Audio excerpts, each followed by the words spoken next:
Hello, good morning everyone and welcome to my another study vlog.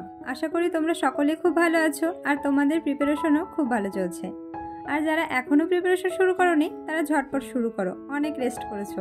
তো যাই হোক, এটা হলো আমার মাস্টার্সের সিলেবাস। এখন এটা আমার কোনো কাজে লাগবে না, তো এখানে আমি আমার টু ডু লিস্টটা তৈরি করে নিলাম। তো কাল যেহেতু আমার পড়ানো নেই, সেজন্য আমি একটা লাইফ সায়েন্সের এক্সট্রা ক্লাস অ্যাড করে নিলাম। সকালে আমি আজ ইচ্ছে করে লেট করে উঠেছি, কারণ পড়ানো নেই, আর সকালে পড়ানো না থাকলে আমার নিজের জন্য অনেকটা সময় পায়। তো সকালে ব্রেকফাস্ট করে বসলাম লাইফ সায়েন্স নিয়ে, আর এখন আমি পড়ছিলাম নার্ভাস সিস্টেম। ছোট্ট একটা চ্যাপ্টার, বাট খুব ইম্পর্টেন্ট। আর এই চ্যাপ্টারটা আমার 1 আওয়ারে কমপ্লিট হয়ে যাবে, কারণ এর আগে আমি এটা খুব ভালো করে কমপ্লিট করেছিলাম।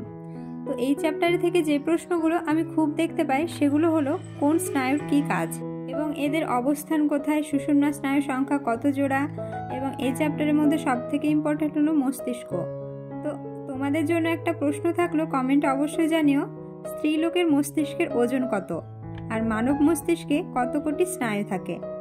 যারা এএনএম জিএনএম 2024 দেবে তাদের জন্য কিন্তু নার্ভাস সিস্টেম চ্যাপ্টারটা খুব ইম্পর্টেন্ট, কারণ গতবার 2023 সালে এবং 2022 সালে এখান থেকে প্রায় অনেকগুলো প্রশ্ন এসেছিল। আর এএনএম জিএনএম বলে নয়, যে কোনো পরীক্ষাতে এখন সায়েন্স থেকে অনেকগুলো প্রশ্ন আসছে, তো আমাদের লাইফ সায়েন্সটা ভালো করে পড়তে হবে। সকালে লেট করে ওঠার জন্য কারেন্ট অ্যাফেয়ার্সটা পড়া হয়নি, তো ভাবছি একেবারে মে মাসের কারেন্ট অ্যাফেয়ার্সটা আমার বাকি আছে, তো ওইটা রাত্রে পড়বো, আর উইকলি কারেন্ট অ্যাফেয়ার্সটা একবার পড়ে নেব।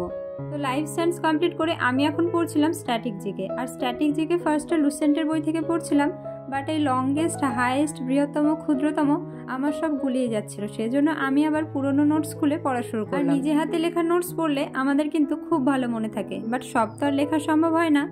আর আমার আগে থেকে অনেকগুলো লেখা ছিল, সেজন্য আমার এখন বেশ সুবিধা হয়।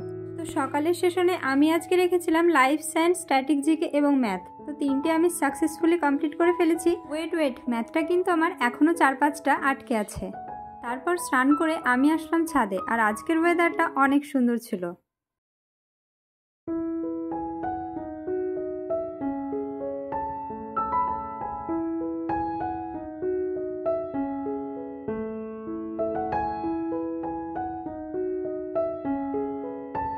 এখন আমার শুরু হলো দুপুরের সেশন, আর এই সেশনে আমি পড়ব হিস্ট্রি।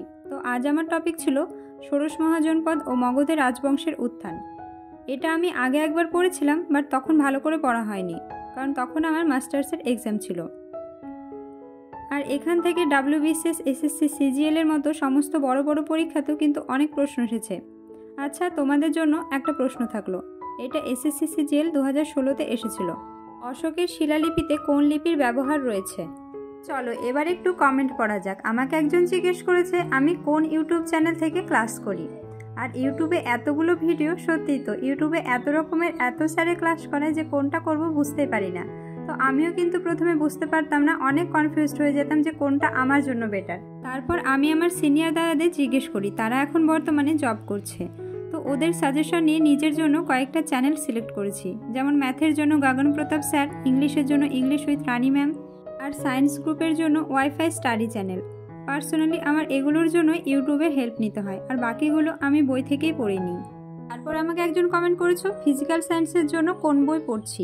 অ্যাকচুয়ালি ফিজিক্যাল সায়েন্সের জন্য আমি ক্লাস 9-10-এর টেক্সট বুক পড়ি, এবং আমার কাছে আরও একটা বই আছে, সেটা হলো সাঁতরার জেনারেল সায়েন্স। তো ওইটাই আমি ফলো করি। বিকেলবেলায় আমি গিয়েছিলাম টিউশন পড়াতে, আর পড়াতে গিয়ে চাউমিন খেতে খুব ইচ্ছে করছিল। তারপর বাড়ি আসতে বাবা বলল চাউমিন করতে, তো ঝটপট করে ফেললাম। তো আজকে এই পর্যন্ত থাকলো, দেখা হচ্ছে নেক্সট ব্লগে। আর আমার ভিডিওটা কেমন লাগলো অবশ্যই কমেন্টে জানিও। ভালো লাগলে প্লিজ একটা লাইক, কমেন্ট অ্যান্ড শেয়ার করে দিও। Thank you so much to all of you. Bye by.